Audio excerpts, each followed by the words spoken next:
네. 다음 소식입니다. 이 세월호 사고를 계기로 국민의 생명과 안전을 위협하는 다양한 사고 위험에 대해서 진단하고 대처하자는 사회적 논의가 활발한데요. 그 가운데 오늘 눈길을 끄는 우리 지역의 소식이 있어서 얘기를 좀 나눠보도록 하겠습니다. 최근 10년 사이에 우리 지역 지진 발생 빈도가 다른 지역에 비해 월등히 높게 나와 이와 관련된 정보 공유와 대책 마련이 시급하다는 지적인데요. 정의당 경북지사 후보로 출마한 박창호 후보와 얘기 나눠보도록 하겠습니다. 박창호 후보님, 안녕하세요. 예, 안녕하십니까. 네, 오늘 오전에 기자회견을 하셨는데요. 이 최근 10년간 대구와 경북에서 발생한 지진이 전국에서 제일 많다고요? 네, 맞습니다.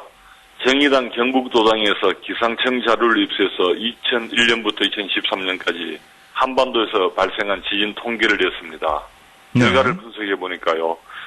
대구 경북에서 정확히 총 74건의 지진이 발생했고, 이는 두 번째로 많이 지진이 발생한 대전 충남북 36건보다 2배가 많이 발생했고, 전국 평균보다는 3배나 많이 발생한 것입니다. 네, 전국 평균보다는 3배나 더 많다고 말씀을 해주셨는데, 이 말씀하신 74건은 내륙에서만 발생한 거죠?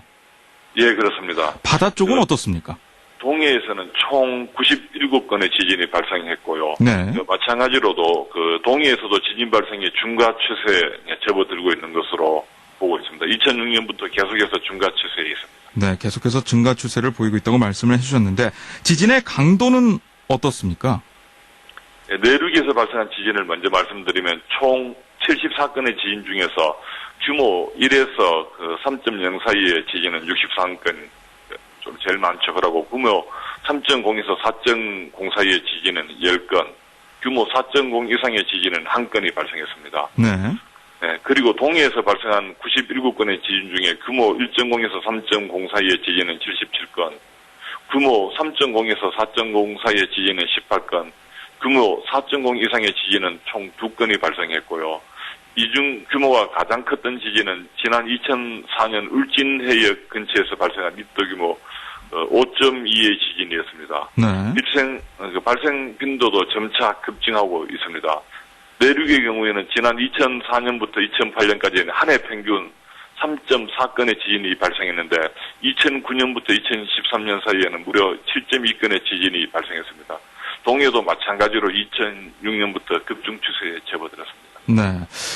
계속해서 이제 급증 추세에 접어들고 있다고 말씀을 해주시고 계신데요. 이 발생 빈도는 들어보니까 확실히 좀 잦은 편입니다. 하지만 진도 같은 경우는 그리 큰 편이라고 볼 수도 없는데요.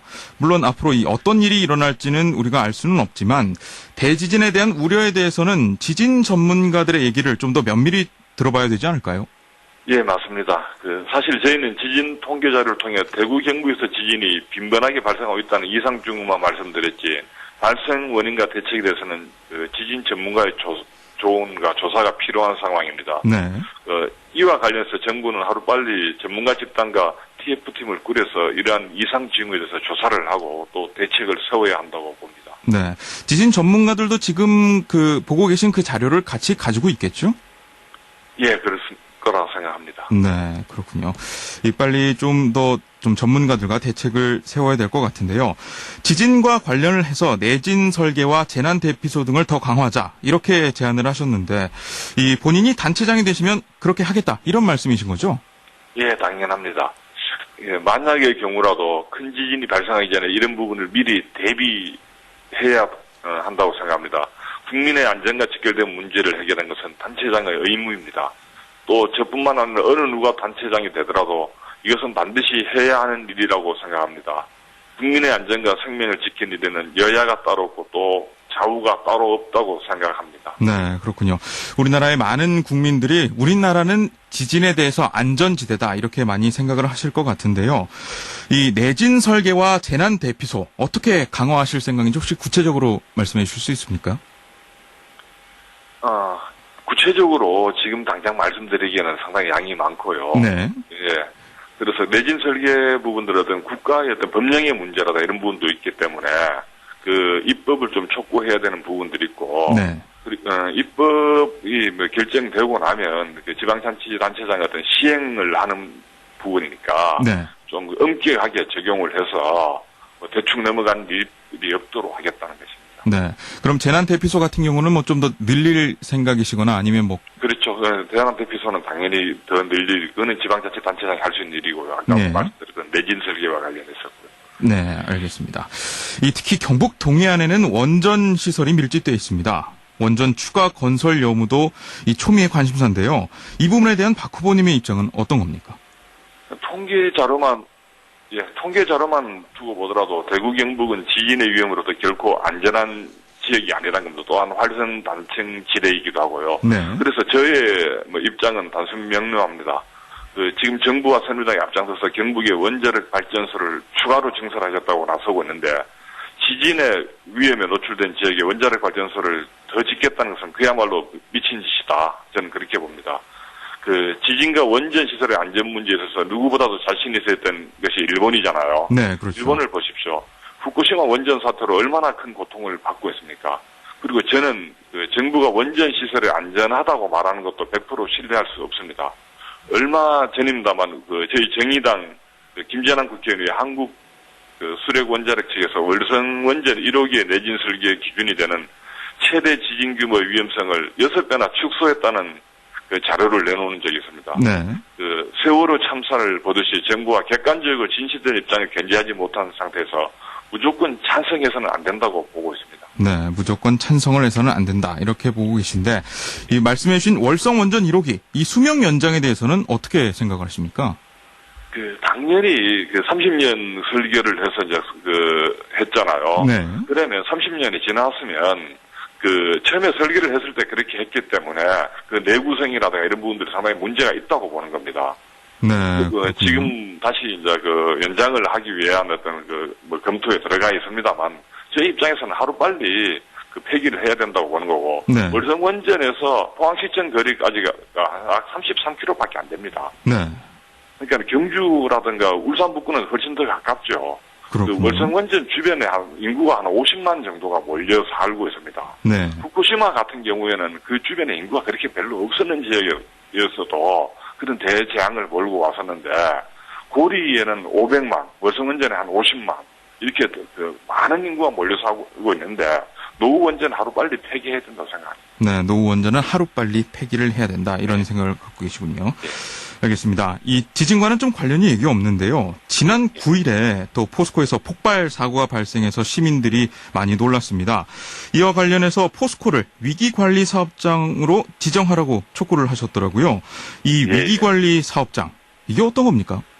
예, 포스코는 이번 폭발 사고뿐만 아니라 지난 2013년에도 여러 차례 안전사고가 발생해가지고 4명의 노동자분이 안타깝게 목숨을 잃었습니다. 네. 그런데 고용노동부는 올해 1월에 4명의 목숨을 잃은 사고가 있었습니다만 벌금 2,700만 원만 부과하는 선방망이 처벌만 했고 결국 또 며칠 전에 폭발 사고가 발생했습니다. 안전관리 위기사업장 지정은 안전사고가 빈번하게 발생하는 문제의 기업을 노동부가 규제를 가하는 제도입니다. 저는 지난 9일 사고 이후에 포스코를 즉각 안전관리 위기사업장으로 지정해야 한다고 지적했는데요. 네. 저는 포스코를 안전관리 위기사업장으로 지정해서 외부 전문가를 포함하는 정밀 종합 안전 진단을 실시하고 또 그 진단 결과를 토대로 해서 종합 안전 보건 개선 계획 수립과 특별 감독을 실시해야 한다고 생각합니다. 물론 그 과정에서 안전사고 발생 시 책임이 큰 책임자에 대해서도 엄정하게 처벌이 이루어져야 된다고 생각합니다. 네. 지금 말씀하신 거는 지금 법으로 혹시 제정이 돼 있는 겁니까? 그렇죠. 지금 돼 있는 거죠. 네. 그리고 조금 전에 이 고용노동부가 규제를 가한다고 이런 말씀을 해주셨는데, 구체적으로 어떤 규제를 가하게 되는 겁니까? 기업에 대해서. 그러니까 안전관리 위기 사업장으로 하게 되면 고용노동부가 방금 이렇게 말씀했던 거 제가 방금 특별 안전진단 결과라든가 종합안전보건계획 수립하고 특별 감독을 하게 된다는 거죠. 아, 그렇군요. 이 안전 문제가 6.4 지방선거의 핵심 의제로 떠올라서 많은 논의들이 쏟아지고 있습니다. 문제는 이런 논의의 옥석을 가리고 또 정책에 반영할 부분은 확실히 반영해야 하는 걸 텐데요. 그런 점에서 이번 선거 후보들의 대응이 주목이 되는데 당이나 선거본부 차원에서 어떤 계획들을 가지고 계십니까? 예, 사실 안전 문제와 관련해서 끊임없이 정책과 대안을 제시했던 정당이 바로 저희 정의당입니다. 원전 문제와 지진 문제, 또 아이와 여성의 안전 문제까지 다양한 정책을 내놓았고, 또 그리고 가깝게는 대구 지하철 3호선 무인 운행 문제에 있어서도 누구보다 적극적으로 대처하고 있습니다. 세월호 참사로 전 국민이 슬픔에 빠져 있고, 다시는 이런 참사가 벌어지지 않도록 제도적 장치를 마련해야 한다는 국민적 공감대가 생기고 있잖아요. 네. 정의당은 국민들의 안전과 직결된 문제라면 단 한치도 양보하지 않을 것입니다. 저와 정의당 경북도당은 중앙당과 함께 지진 문제에 대해서 다각도로 조사하고 또 재난을 대비할 수 있도록 대피 시설에 대한 보완을 정부에 촉구할 것입니다. 또한 월성 원전 1호기를 비롯한 노후 원전 폐기 로드맵을 비롯해 원자력 발전소의 안전 문제가 해결될 수 있도록 그 어느 정당보다도 열심히 이어다니겠습니다. 예, 알겠습니다. 오늘 말씀 여기까지 듣도록 하죠. 고맙습니다. 예, 고맙습니다. 지금까지 정의당 경북지사 후보로 출마한 박창호 후보였습니다.